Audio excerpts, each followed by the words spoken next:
Okie dokie. We're going to take a look at some interesting mathematical ideas that can be applied to physics. And the name of this lecture is Infinite Density, Finite Mass. And I was actually going to split this up into two lectures, but I wanted to show you where sometimes mathematicians get their ideas. And so actually I'm going to put another lecture here called Infinite Area of Finite Volume. And this is actually, this is a common, in calculus class, a lot of teachers will show you this right here. Infinite area, finite volume, give that lecture, short lecture. But that's what gave me the idea for this, to do this, which I have never seen before, although I'm sure somebody's done it out there, but I have never seen it, and I've read quite a few many books and papers. So let's take a look, and we're actually not going to do this one first. We'll do it in the order of the way I discovered this idea, and that is that first I did the infinite area finite volume. So let's do finite volume first of all. What do we mean by finite volume? Well, what we'll do is we'll take the function y equals 1 over x, right here, from 1 to infinity, and we'll revolve it around the x-axis like this, like that, like this, you know, and that'll form like a tube there. And when we do that in calculus, we call this we're going to be finding the volume with a washer method, or the disk method is sometimes called. And the formula for the volume from of this tube here, or horn, you can call it a horn, is the formula is pi, the integral from a to b of pi y squared dx. So let's see if we know everybody. Do you know Mr. A? 1, we'll start at 1. Mr. B, infinity. Pi, there's pi. Y is 1 over x, so 1 over x squared is squared in dx. And this is a fairly simple integral, which will turn out to be a negative pi over x right here. From 1 to infinity, stick in infinity, you get 0 into x. And stick in 1, you get a negative pi. So 0 minus a negative pi will give you pi. So we say the volume of this horn, if you were to fill it with paint or something inside, would have a volume of pi, whatever units, inches cubed or feet cubed or meters cubed, whatever units you're measuring x with here. Is this 1 foot? Is it 1 meter? Then this will be 1 foot. Pi feet cubed, 3.14 feet cubed is how much volume of paint or whatever is inside there. Okay, next let's go to infinite area, and this is why we call it infinite area finite volume, is because we're actually going to do the same function. Of course, we want to compare the volume of this function and the area of this function, and the area also will be of the horn. So we'll rotate this around and get a horn, just like we did before. So we'll get the same structure. It's the exact same structure, but this time we want to know how much area is on the outside of this horn, not how much volume is inside. And in physics, we do that by the area of a surface of revolution is the formula is the integral from a to b 2 pi y square root of 1 plus y prime squared dx. I'm not going to derive that, of course. Do you know Mr. Y? I'm sorry, A is 1 to infinity. We want to do the same thing we did before. So from 1 to infinity, just like we did before. 2 pi, y is 1 over x, just like before. And y, the derivative of 1 over x, of course, is negative 1 over x squared. And that will need to be squared plus 1, the square root of. So this becomes this according to this function right here. And this is the formula. This is the formula for the volume of the horn. This is the formula for the area on the outside of the horn. All right, and this integral is a little bit tougher to do. We're not going to do it in closed form. We don't have to.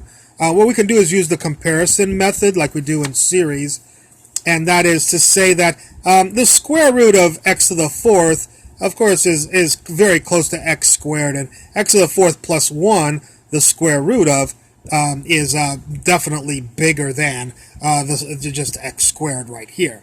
All right. So So there's the 2, there's the 2, there's the pi, there's the pi. This person is bigger than x squared, and there's the x cubed, so those are equal. So if this guy is bigger than this and everybody else is the same, then this integral is bigger than this integral. We cannot do this one very easily, but we can do this integral very easily. Of course, x squared, x cubed, cancel, 1 over x. The integral of 1 over x is natural log of x. Stick in infinity, you get infinity, minus stick in 1 is 0. So this guy turns out to be infinity, but this guy right here, this integral, turns out to be bigger than this answer. So of course this has to be infinite, which means the area of the horn is infinite, but the volume is finite. Okay?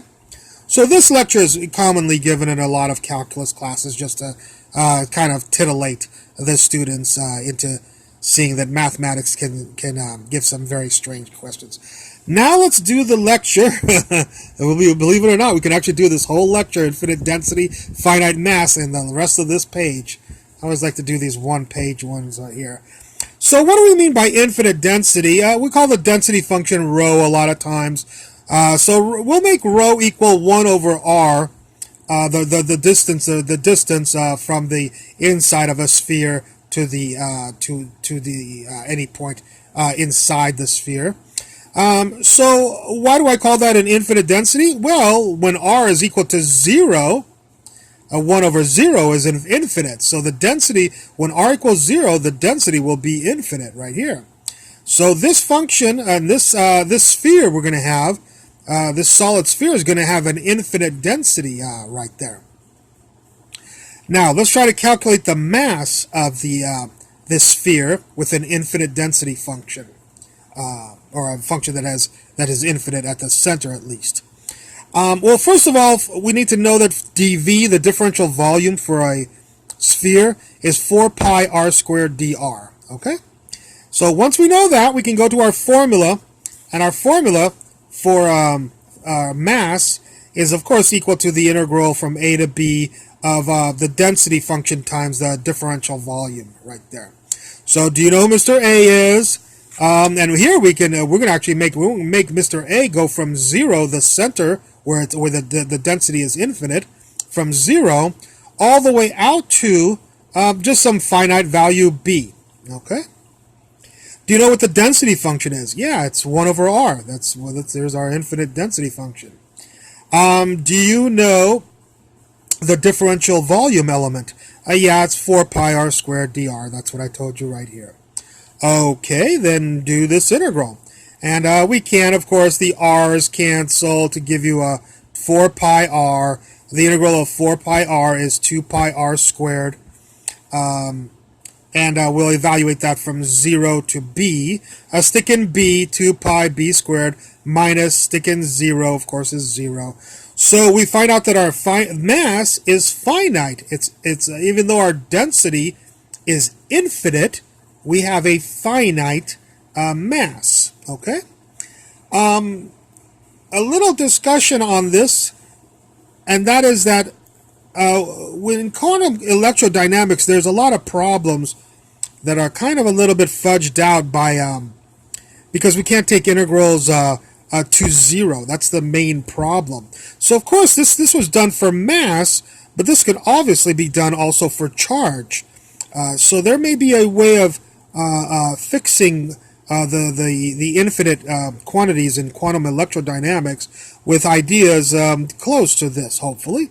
And hopefully this is the first step in solving those mysteries about the infinities that perturb the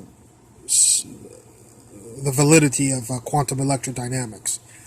The other thing I wanted to state is something more mathematical, and that is that you might ask what other functions would work here.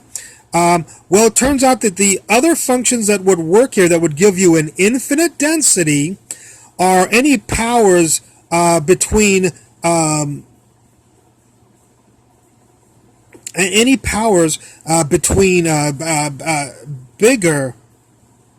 bigger than 0 but less than 3. It cannot equal 3. It would have to be less than 2.9 would be okay, and zero point 0.1 would be okay. 0 would not be okay. It would not give you an infinite density. Okay, and 3 would not give you a finite mass there. Okie dokie. So that's a discussion. I want to show you that 1 over r works, 1 over r squared works, 1 over r to the 2.9 works, 999, 2.99 works, but 1 over r cubed does not work.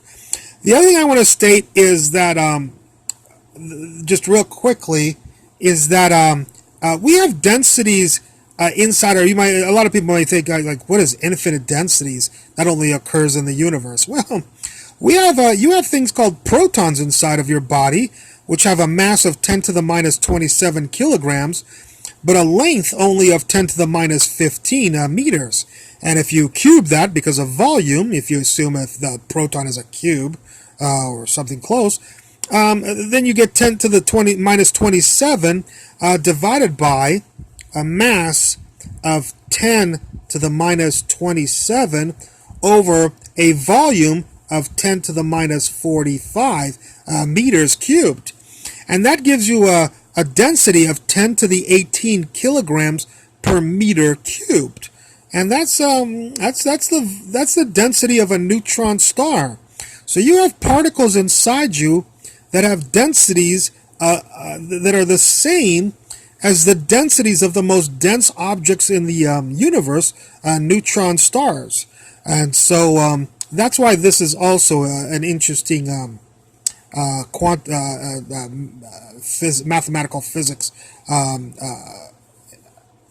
theorem to investigate, is that we could have very, very large densities and yet still have finite masses. Okie dokie. Well, I hope you enjoyed this lecture, and I look forward to any comments at the bottom. Thank you for watching. Bye.